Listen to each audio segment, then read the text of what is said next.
Intumwa y'Imana Yonasi cyangwa se Yunusu ni intumwa ikomoka mu gace kitwa Nainawa. Nainawa ni agace gaherereye mu majyaruguru y'igihugu cya Iraq. Nyuma rero y'uko Yonasi avukiye muri ako gace Nainawa, Nyagasani yaramutoranyije ngo abe intumwa y'abantu bo muri ako gace. Ikintu rero iyi ntumwa yamenyekanyeho cyane mu mateka ni uko yamaze igihe kinini mu nda y'igifi kinini, maze akaza kugisohokamo amaze kwicuza kuri Nyagasani we. Ese ni ukubera iki yahanishijwe kumirwa n'igifi kinini? Byose turabimenya mu kanya. Nimba utarakora subscribe kuri channel yacu, dushyigikire ukanda subscribe ndetse usangize n'iyi video abavandimwe ubona ko yagirira akamaro. Intumwa y'Imana Yonasi yavukiye mu gace k'abantu basengaga ibigirwamana ndetse babihagazeho cyane, ndetse bibera mu bwangizi ku buryo bukomeye. Intumwa y'Imana Yonasi rero yamaze imyaka 33 abwiriza abantu yatumweho ngo bagarukire Imana ndetse ngo bave mu buyobe bari barimo. Igitangaje nuko muri abo bantu bose uko bari ibihumbi 100 havuyemo abantu 2 gusa nibo baje kumwemera baramuyoboka. Umwe akaba yari umumenyi ndetse undi akaba yari umugandukiramana ukomeye. Hashize igihe intumwa y'Imana Yonasi yaje kurambirwa, maze abona ko abantu yatumweho na Nyagasani bamunaniye neza, banga kumva umuhamagaro we, ahubwo bagakomeza kumutesha icyubahiro bamusebya. Niko kubwira Imana Nyagasani ati, Mana Nyagasani, njye nacitse intege ndetse nararambiwe mu kuyobora aba bantu, nkaba ngusaba ko wabamanuriraho ibihano. Nuko Imana Nyagasani imwemerera ko izakora ibyo ayisabye. Niko kumubwira iti, ku munsi wo kuwa gatatu abo bantu nzabamanuriraho ibihano nk'uko ubyifuza. Nuko intumwa y'Imana Yunusu iyo nkuru ayibwira umwe muri ba bantu 2 bamwemeraga, wari umugandukiramana witwaga Tanuha. Maze uwo Tanuha arishima cyane, ariko aramubwira ati, ese si byari kuba byiza iyo aba bantu ubaha igihe ntarengwa cyo kwisubiraho? Nuko intumwa y'Imana Yonasi ajyana n'uwo mugabo kubwira iyo nkuru yaturutse kwa Nyagasani wa mugabo wa kabiri wamwemeye. Nuko wa muntu wa kabiri wemeye intumwa y'Imana Yonasi amaze kumva ko yuko abo muri uwo mujyi bagiye kugerwaho n'ibihano, arababara cyane, ahita abwira intumwa Yonasi ati, yewe ntumwa y'Imana, muri aba bantu harimo impinja, abagore n'abantu badafite ubumenyi. Bagirira impuhwe ubundi usabe Nyagasani ntabamanuriraho ibihano. Maze akomeza agira ati, mwe mugende musohoke umujyi, njye nta hantu ndi bujye, ndagumana n'abantu baha ibibabaho byose nanjye bimbeho. Nuko intumwa y'Imana Yonasi amaze kumvikana na wa muntu wa mbere wamwemeye, basohoka muri wa mujyi barahunga, maze wa mumenyi awusigaramo.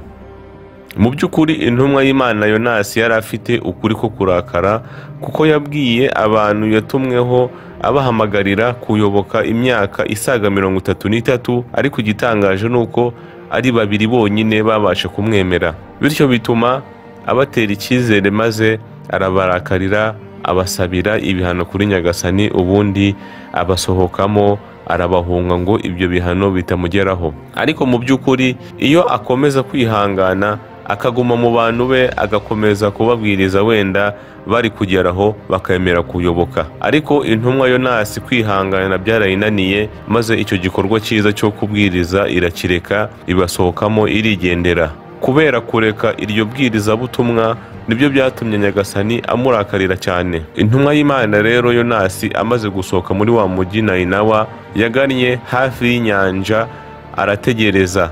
Nuko mu kanya gato haza ubwato bwari bwuzuye abagenzi, nawe arabwurira, barakomeza baragenda. Ubwo bwato bugeze hagati mu nyanja, haza igifi kinini kirabwitambika, kinasamye nk'aho cyari gishonje cyane. Abari bari muri ubwo bwato baravuga bati, bigaragare ko muri twe harimo umunyamakosa, akaba agomba kumirwa n'iki gifi. Bityo biba ngombwa ko abagenzi bari muri bwa bwato bose bakora tombora bakamenya umunyamakosa ubarimo. Nuko tombora igwa ku ntumwa y'Imana Yunusu, barongera inshuro 3 zose zigwa ku ntumwa y'Imana Yunusu. Nuko bafata intumwa y'Imana Yunusu bamujugunya mu nyanja, ubundi cya gifi kinini kiramumira wese. Muri hadithi dusangamo ko umunyacyubahiro Yunusu yamaze ibyumweru 4 bingana n'iminsi 28 yarahunze abantu be.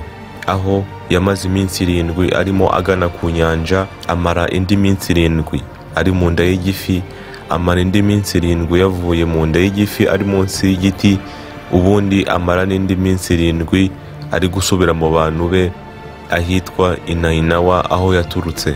Bityo iminsi yose hamwe ikaba 28 yose yarahunze abantu yatumweho. Intumwa y'Imana Yunusu yahuye n'imyijima 3, aho umwijima wa mbere wari umwijima wo kuba hagati mu nyanja wenyine. Undi mwijima yahuye nawe wari umwijima wo kuba mu nda y'ifi. Umwijima wa gatatu akaba ari umwijima wari uw'ijoro.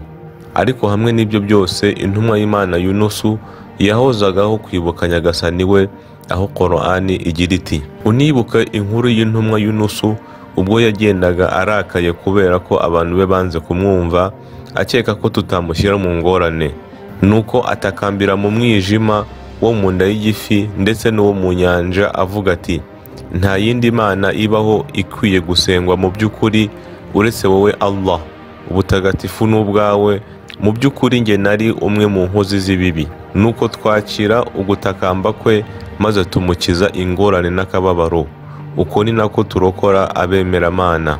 Bityo nyuma ubusabe bw'intumwa y'Imana Yunusu bwaje kwakirwa, maze Nyagasani aramubabarira. Ubundi Nyagasani ategeka cya gifi kuruka intumwa Yonasi kikamushyira ku nkombe y'inyanja, maze cya gifi kinini gishyira mu ngiro itegeko cyahawe n'Imana Nyagasani, niko kumuruka kimushyira ku nkombe hafi y'inyanja.